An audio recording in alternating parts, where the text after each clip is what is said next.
Kita kembali akan mendengarkan firman Tuhan hari ini dengan tema terbit surya kebenaran. Haleluya, puji Tuhan. Lihatlah saudara, surya kebenaran sudah terbit atasmu, atas kita semua.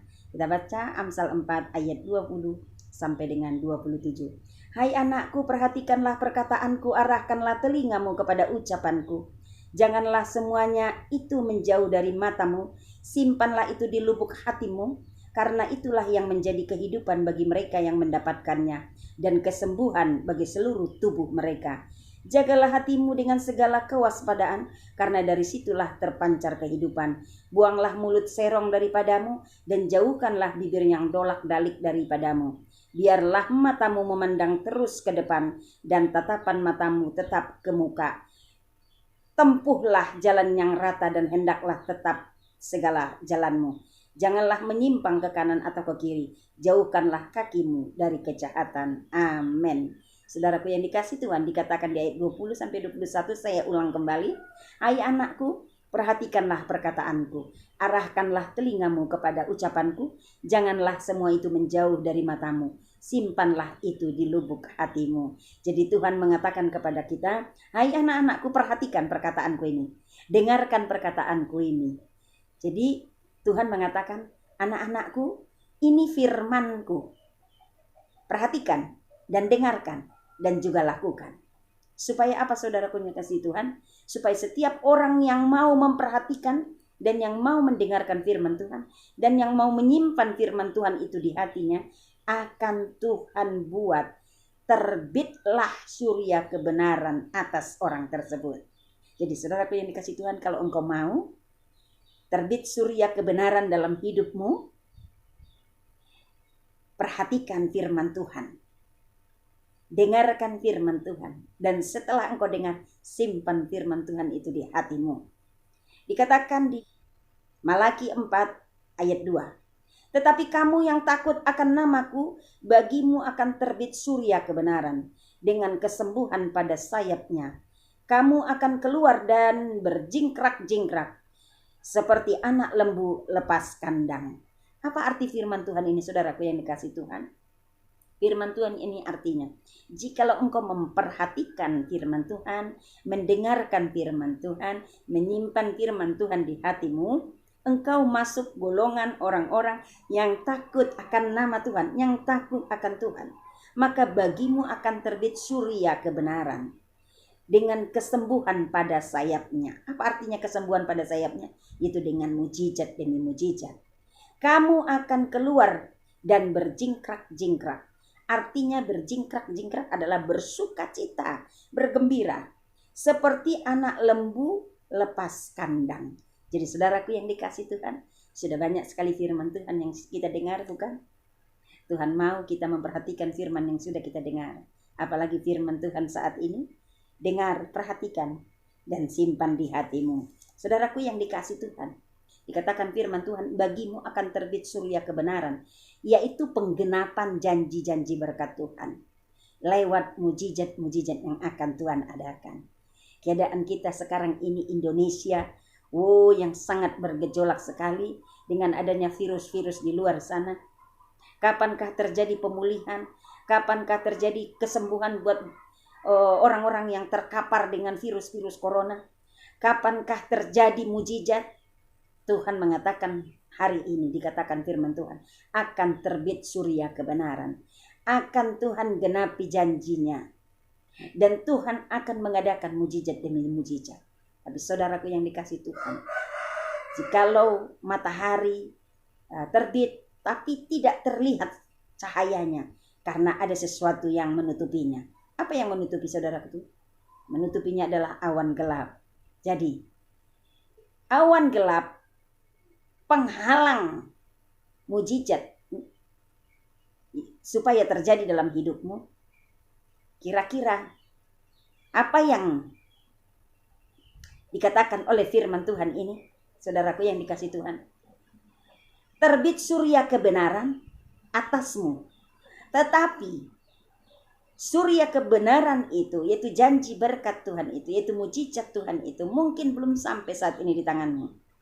Karena ada awan gelap yang menutupinya. Artinya ada penghalang-penghalang yang menutupinya sehingga tidak terbit surya kebenaran itu. Artinya seolah-olah kelihatannya surya kebenaran itu belum terbit atasnya. Mengapa saudaraku yang dikasih Tuhan? Ada 3 penyebabnya. Satu adalah dosa. Dosa adalah penghalang berkat.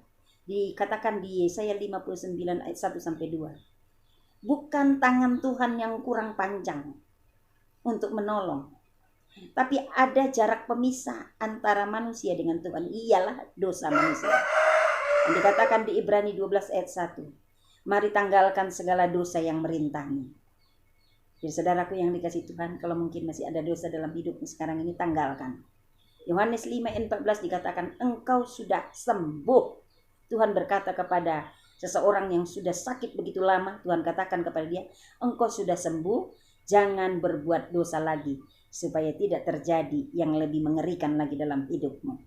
Jadi saudaraku yang dikasih Tuhan, kalau engkau mau surya kebenaran Tuhan terbit atasmu, tanggalkan dosa, dan surya kebenaran itu akan terbit atasmu. Penggenapan janji berkat Tuhan akan nyata bagimu. Mujizat demi mujizat akan Tuhan nyatakan bagimu. Pemulihan akan terjadi pada dirimu. Tuhan akan pulihkan kesehatanmu. Tuhan pulihkan ekonomi keuanganmu. Tuhan pulihkan keluargamu. Dan yang kedua, apa yang menjadi awan gelap yang menghalangi berkat Tuhan, mujizat Tuhan nyata atasmu? Yaitu ketidaktaatanmu. Dosa mungkin sudah diselesaikan. Sudah tidak ada dosa dalam dirimu, tetapi tidak ada ketaatan. Jadi saudaraku yang dikasih Tuhan, kalau dosa sudah diselesaikan tetapi tidak ada ketaatan, berkat juga tetap terhalang. Kalau mau terima surya kebenaran dari Tuhan, taat. Ikutin aturan mainnya Tuhan. Jangan bersandar pada pengetahuanmu. Andalkan Tuhan dalam melakukan apapun. Minta Tuhan yang meneguhkan akan apapun rencana-rencanamu, supaya engkau tahu apakah itu Tuhan kehendaki atau tidak. Tetaplah ada pada jalur rencana dan kehendak Tuhan. Jangan keluar jalur.